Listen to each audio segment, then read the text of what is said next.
الشيطان اللعين الرجيم بسم الله الرحمن الرحيم الحمد لله والصلاة على أهلها أما بعد فقد قال الله تبارك وتعالى في كتابه المجيد وفرقانه الحميد وهو أصدق القائلين وقوله الحق يوم ينظر المرء ما قدمت يداه ويقول الكافر يا ليتني كنت ترابا. صلوات بآواز اللهم صل على محمد وعلى محمد. میرے بھائی بھی پڑھ رہے تھے مولا حسین صلوات اللہ علیہ کے فضائل اور بیوی کے مسائل. بس میرا آج دل ہے یہی کہ میں اسی سلطان کے فضائل پڑھوں اور اسی سلطان کی جو کف بیوی ہے اسی کے مسائل آپ کو سناؤں. ایک دفعہ ایسے صلوات پڑھیں گے مولا راضی ہو.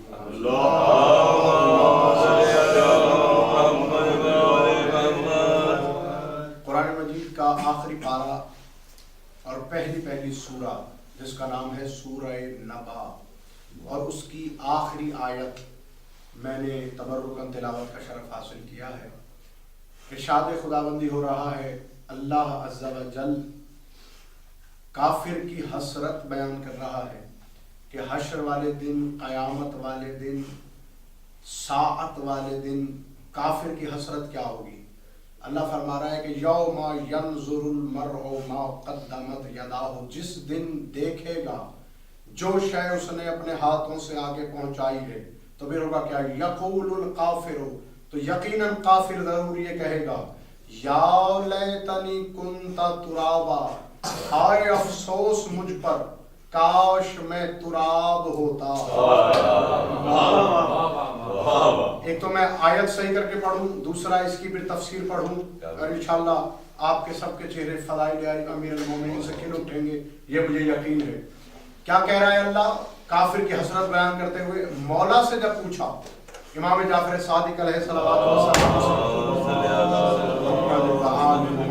کتاب کا نام ہے تعویل الآیات، اس میں مولا نے اس آیت کو جیسے پڑھا وہ آپ کی خدمت میں پیش کر رہا ہوں.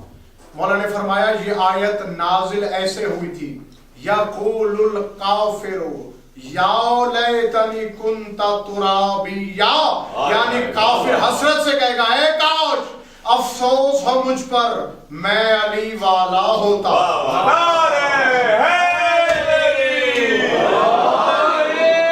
ترابی ہوتا. مولا فرماتے ہیں یہاں لفظ ترابیا، چونکہ علی کا بغض، علی کی دشمنی گھٹی میں پڑی ہے تاریخ دانوں کے، اس لیے انہوں نے قرآن کی اس آیت سے، اور جس کو یہ یقین ہے قرآن میں تعریف ہو چکی ہے یہ جملہ اس کے لیے میں بولا. مولا فرماتے ہیں آیت اس طرح تھی ترابیا، کاش میں ترابی ہوتا. اور فرمایا لقب کس کا ہے زمانے میں؟ ترابی، علی کے شیعوں کا، کیونکہ علی کا لقب ہے ابو تراب، تو جو ابو تراب کو مانتا ہے وہ ترابی ہے. اس لیے تو کافر کہے گا کاش میں ترابی ہوتا، کاش میں مٹی ہوتا. اگر ترجمہ وہی کر لیا جائے جو قرآن میں بیانی آیت ہے تو پھر بات اس طرح بنے گی کہ اللہ کہہ یہ رہا ہے کہ سوائے کافر کے مٹی سے منہ موڑا ہی کسی نے نہیں. سوائے کافر کے تراب سے کسی نے منہ موڑا نہیں. اور پھر میں نہیں کہتا، شعراء حضرات نے کہا گلوں سے کھینچ کے عطار نے خراب کی بو. گلوں سے کھینچ کے، یہاں ماشاءاللہ بچے بیٹھے ہیں ان کو ایک ایک جملہ میں سمجھاتا چلوں. گلوں سے، گل کہتے ہیں پھول کو، فلاورز کو، ٹھیک ہے، گلوں سے کھینچ کے.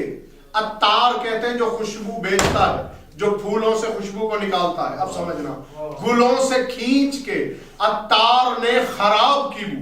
وہ کہتا ہے گلوں سے جو عطار نے، جو خوشبو نکالنے والے نے خوشبو نکالی، اس نے خوشبو کو خراب کر دیا. گلوں سے کھینچ کے عطار نے خراب کی بو اور کجا علی کا پسینہ کجا گلاب کی بو.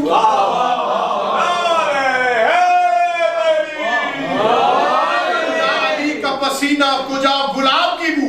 اور وہ کہتا ہے اسی سبب سے تو کھنچتا ہے عطر مٹی سے بسی ہوئی ہے زمین میں ابو تراب کی بو. بسی ہوئی ہے زمین میں ابو تراب کی بو. تو تراب سے سوائے کافروں کے اور کسی نے منہ نہیں موڑا. اور پھر جس تراب کی میں بات کر رہا ہوں تربت کربلا. سلطان کون ہے اس تربت کا؟ مولا حسین. ابھی میرے بھائی کہہ رہے تھے جس کے سبب سے اللہ بھی ہے. انہوں نے جملے کہے پتہ نہیں کتنے دروازے مجھ پہ کھل گئے ہیں, کافی سارے. اگر میں پڑھوں گا ہر دروازے سے نکلوں گا تو صبح ہو جائے گی. 2 یا 3 دروازوں میں جھانک کے دیکھتے ہیں کہ یہ جو میرے بھائی نے کہا کہ اللہ حسین سے ہے, یہ کس طرح ہے. بات ہو رہی ہے تراب کی, مٹی کی. آؤ ذرا کربلا کو تھوڑا سا سمجھے. ویسے میں کربلا پہ کافی دفعہ بول چکا ہوں, آج جو بولوں گا وہ انشاءاللہ نئی بات ہوگی. تربت کربلا پہ جب بات ہوگی تو یہ بات تو طے ہے, بچپن سے ہم سنتے آئے کہ بندہ پیدا کہیں اور ہوتا ہے مرتا کہیں اور ہے. ایسا ہے نا, لوگ پاکستان میں پیدا ہوئے مرتے یہاں آ کر ہیں, اور پھر بعض دفعہ ایسا بھی ہوتا ہے کچھ یہاں دفن ہوتے ہیں, کچھ کے جنازے واپس پاکستان چلے جاتے ہیں اور وہاں جا کے دفن ہوتے ہیں. مولا کی بارگاہ میں کسی صاحب عقل نے سوال کیا, مولا وجہ کیا ہے؟ بندہ پیدا کہیں اور ہوتا ہے مرتا کہیں اور ہے. مولا نے مسکرا کے کہا جہاں کا خمیر ہوتا ہے وہیں آ کے دفن ہوتا ہے. جہاں کا خمیر ہوتا ہے صاحب وہیں آ کے دفن ہوتا ہے. تو میرا سوال آپ حضرات سے یہ ہے, حبیب پیدا کہیں اور ہوا دفن کربلا میں ہو رہا ہے. ہر دنیا میں کہیں اور آیا آ کربلا رہا ہے. زہیر بن کین آیا کہیں اور آ کربلا میں رہا ہے. تو ماننا پڑے گا کہ تینت بنی کربلا سے تھی, اس لیے واپس کربلا آ رہا ہے. واپس کہاں آ رہا ہے کربلا؟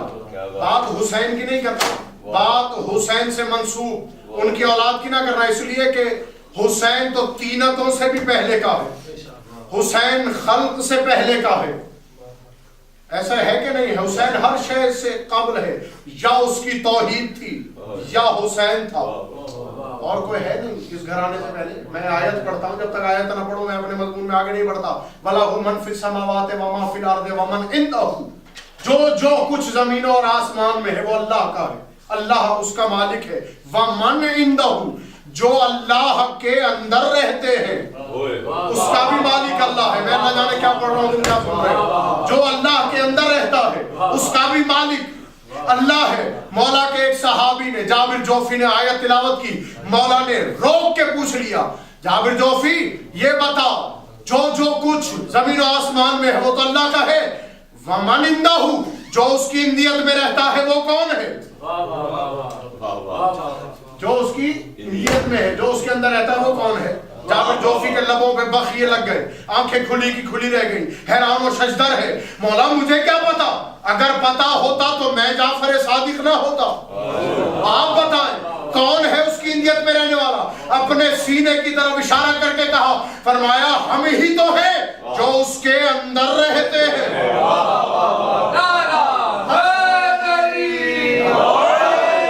ہم ہی ہیں جو اس کی اندیت میں رہتے ہیں, ہم ہی ہیں جو اس کی اندیت میں, بار بار میں جملہ کہہ رہا ہوں, ہم ہی ہیں جو اس کی اندیت میں رہتے ہیں. تو آؤ, حسین ہے اس کی اندیت میں رہنے والا. تو اب جو کوئی حسین کی اندیت میں آئے گا تو حسین پہ لازم ہے کم از کم اللہ والے جلوے تو اس میں نظر آئے.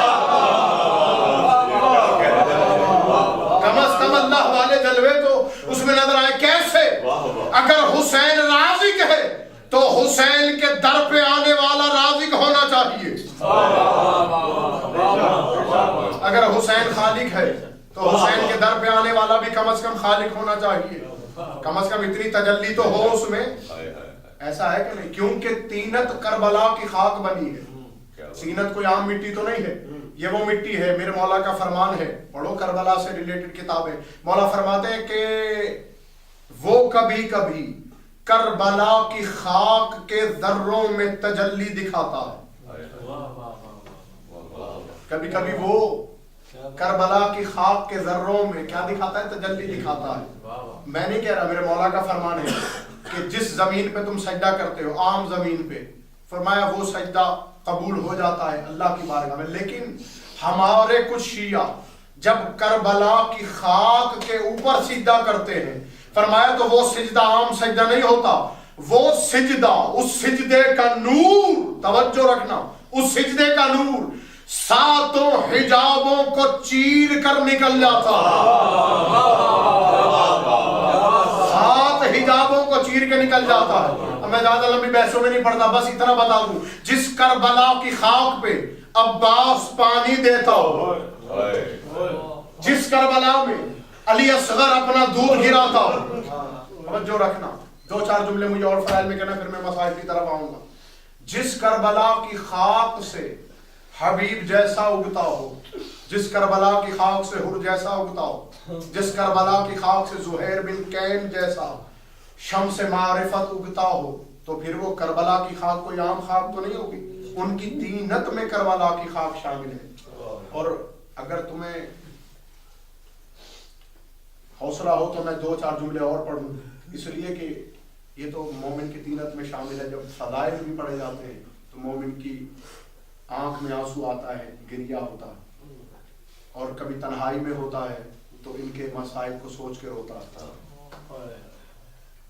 اللہ نے ایک اعلان کیا قرآن کے اندر، من ذا الذی یقرض اللہ قرضا حسنا، کہ تم میں سے ہے کوئی جو مجھے قرضہ دے، جو مجھے قرض حسنا دے. اللہ کہہ رہا ہے مجھے قرض حسنا دے. آنے والے کیا تیرے پاس سب کچھ ختم ہو گیا؟ تو وہ ہے جو کن کہتا ہے فیکون ہو جاتا ہے. تو تیرے پاس ایسی کون سی کمی آ گئی جس کے سبب سے تو قرضہ مانگ رہا ہے؟ فرمایا تو نے غور نہیں کیا، آ ذرا کربلا کے میدان میں ابھی عالم زر میں تھے کہ میں نے جب اعلان کیا کہ ہے کوئی جو مجھے قرض حسنا دے، میں اللہ وہ ہوں جو کوئی مجھ پر احسان کرے یا میں کسی پر احسان کروں تو بدلے میں اچھا بدلہ دینا چاہیے. تو بزم ملکوت میں، بزم عالم ذر میں حسین کھڑے ہوئے اور کہا پالنے والے میں حسین ہوں، میں تجھے بہت کچھ دوں گا. اللہ نے کہا میں بھی پھر اللہ ہوں، میں تجھے بدلے میں اس سے بہتر دوں گا. توجہ رکھنا، جملے آ گئے ہیں الہام کی طرح، میں کہتا جاؤں. اب میرے مالک حسین نے کہا پالنے والے میں حسین وہ ہوں جو تجھے تیری صلات بچا کے دے گا. تو پھر تو کیا دے گا؟ فرمایا میں تیرا اللہ ہوں، بدلے میں تو مالک صلات پہ سوار ہوگا، اس کی جرت ہی نہ ہوگی کہ سر اٹھائے، اس کی جرت نہیں ہوگی سر اٹھائے. میں تیرا اللہ ہوں، تو نے صلات بچائی، میں تجھے بدلے میں صلات کا مالک بنا رہا ہوں. حسین آگے بڑھے، کہا ہے پالنے والے میں تجھے تیرا قرآن بچا کے دوں گا. فرمایا تو مجھے میرا قرآن بچا کے دے گا؟ میں اللہ وعدہ کرتا ہوں میں قرآن کو تیری مدح بنا دوں گا، میں قرآن کو تیری ستائش بناؤں گا، پورے قرآن کو تیرا ترانہ بنا دوں گا. توجہ، حسین نے ایک قدم اور آگے بڑھایا، کہا پالنے والے میں تجھے تیرا کعبہ بچا کے دوں گا. اللہ نے کہا تم مجھے میرا کعبہ بچا کے دے گا؟ میں وعدہ کرتا ہوں اپنے عزت و جلال کی قسم کھا کے کہتا ہوں میرا کعبہ سوئی کی نوک پہ رکھے ہوئے پانی کے قطرے کے برابر ہوگا. تیری کربلا کو میں سمندر بنا دوں گا، میں تیری کربلا کو سمندر بناؤں گا. حسین اور آگے بڑھے، کہا پالنے والے اب ذرا سنبھل، میں تجھے تیری توحید بچا کے دوں گا. اللہ اکبر، میں تجھے تیری توحید بچا کر دوں گا. تو اب اللہ نے خاموشی اختیار کی. اللہ کہتا ہے کہ اے حسین چونکہ اللہ دو ہو نہیں سکتے تو تو نے میری اگر توحید بچانی ہے، بدلے میں تجھے اللہ تو بنا نہیں سکتا، تو پھر مالک ہوگا کیا؟ فرمایا میں جہان میں اب اعلان کروں گا من ذا الذی یقرض اللہ قرضا حسنا. حسین کو مانتے جاؤ، میرا قرضہ اتارتے چلے جاؤ. میرے حسین کو مانو اور اللہ سے قرضہ اتارتے چلے جاؤ. تو جو کوئی حسین کو مان رہا ہے وہ اللہ سے قرضے اتار رہا ہے. یار میں اللہ جانے کس نشے کا پرواہ کیا سن. جو بھی حسین کو مان رہا، جو حسین نے الوہیت پر قرضے چڑھائے، وہ اللہ سے قرضے اتار رہا. تم حسین کو مان کے کتنا عظیم کام کر رہے, اللہ کے قرضے اتار رہے, تو اللہ تمہارا احسان مند ہوگا کہ نہیں؟ مولوی کی باتوں میں نہ آیا کرو کہ میدان محشر ہوگا, میدان محشر میں ہم کانپ رہے ہوں گے, اللہ سختی سے بات کرے گا. اللہ سختی سے بات کرے تجھ سے, میں حسین کا ماننے والا ہوں, میں بے وارث تھوڑی ہوں جو اللہ مجھ سے سختی سے بات کرے گا. بلکہ میں نے تو رسول کی زبانی یہ بھی سنا ہے, کائنات عالم کا ہر بندہ محشر میں ننگا آئے گا, حسین کا ماننے والا لباس میں آئے گا.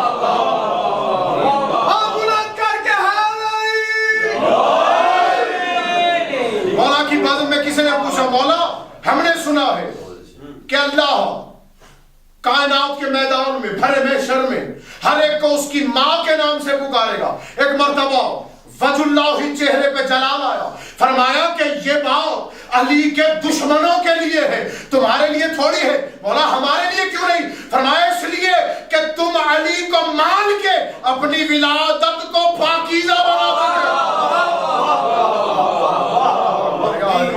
تم علی کو مان کے طیب الولد ہو چکے. تو اللہ کی کیا ضرورت کہ تمہیں تمہاری ماں کے نام سے پکارے؟ ماں کے نام سے اسے پکارا جائے گا جو حرامی ہے, ابلیس کی اولاد ہے. تمہیں تو بڑے نازوں سے بلائے گا. کہاں ہیں ہمارے علی کے ماننے والے؟ کس طرح پکارا جائے گا؟ اور تم فخر سے سینہ پھلا کے کہو گے, پالنے والے ہمارے پاس نہ عمل ہے, نہ نماز ہے, نہ روزہ ہے, نہ حج ہے, نہ زکوٰۃ ہے. خدا کی قسم میں پڑھتا نہیں, کم ظرفوں کے یا کم عقیدوں کی وجہ سے, ورنہ ایسی ایسی حدیثیں ہیں. میرے مولا نے خود فرمایا, اپنے صحابیوں سے اپنی بزم میں فرمایا مبارک ہو تمہیں, تم تو کم عبادت کر کے اس کی سب سے وزنی چیزیں لے گئے. کم عبادت کر کے اس کی سب سے قیمتی اشیاء لے گئے. کیوں؟ جب پالنے والے کے سامنے آؤ گے وہ کہے گا نماز لائے, پالنے والے عمل خالی ہیں, روزہ لائے نہیں رکھے, حج لائے کبھی حج کو گیا نہیں. کیوں؟ حسین کی تربت پہ جانے سے فرصت نہ ملی کہ حج کی طرف جاتا, نماز علی کے ذکر سے فراغت ہی نہ ملی کہ نماز پڑھتا. ایک شعر پڑھو میں, شیخ صاحب مجھے یاد ہے, زمانہ عید مناتا رہا حسین کے بعد, توجہ رہے, زمانہ عید مناتا رہا حسین کے بعد, نقوش حق بھی مٹاتا رہا حسین کے بعد, نماز روزہ و حج و زکات ساخت رہو, مجھے حسین سے فرصت نہیں حسین کے بعد, مجھے حسین سے فرصت ہی نہیں حسین کے بعد. تو وہ حسین جس نے اس کی توحید کو بچایا اور اسی حسین کی زندگی کی ساتھی ہے. میں اتنے لمبے مسائل نہیں پڑھتا, لیکن آج دل ہے کہ میں 10 منٹ یا زیادہ مسائل پڑھوں. میری نیت یہ تھی, اور شاید آپ کو بھی یہ بات سن کے رونا آئے, کہ جو خمسہ ہونے والا ہے ان میں 5 بیویوں کا ذکر کروں گا, اور میری بیوی بھی میری اس بات کی گواہ ہے. اس خمسے میں میں نے بیوی کے بارے میں نہیں سوچا تھا کہ میں بیوی کا پڑھوں, لیکن میری بیوی کو یہ منظور ہے کہ آج میں اس کے مسائل پڑھوں, اور میں شرمندہ بھی ہوں کہ میں نے ایسا کیوں نہ سوچا. رونے والوں, شام سے جب قید نبھا کے آئے ہیں حسین کا چہلم منانے کے لیے, جیسے علی کی بیٹی نے گریہ کیا, جیسے ماتم کیا, وہ نوحوں میں ملے گا. نوحوں میں علی کی بیٹی پتہ کیا کہتی ہے؟ میری بیوی یہ نوحہ کرتی ہیں, حسین ذرا تربت سے باہر نکل کے تو دیکھ, تجھے رو رو کے ہمارے شکم زخمی ہو چکے. 7 دن بروایت 3 دن بہت زیادہ جب گریہ ہوا, جب سید سجاد نے دیکھا کہ اگر اب میں نے یہاں سے کوچ نہ کی تو کوئی نہ کوئی بیوی اس جہان فانی سے کوچ کر جائے گی. ایک مرتبہ سید سجاد آئے پھوپھی اماں کے پاس, پھوپھی اماں جی میرے لال, اگر اجازت ہو تو قافلہ مدینے کی طرف لے چلیں, وطن کی طرف لے چلیں. جو رونے آئے ہو اس کے لیے جملہ ہے, نازک دلوں کے لیے. رونے والوں, بی بی نے ایک مرتبہ حسرت بھری نگاہ سید سجاد کی طرف ڈال کے کہی, بیٹا اب زینب کا وطن رہ کون سا گیا ہے,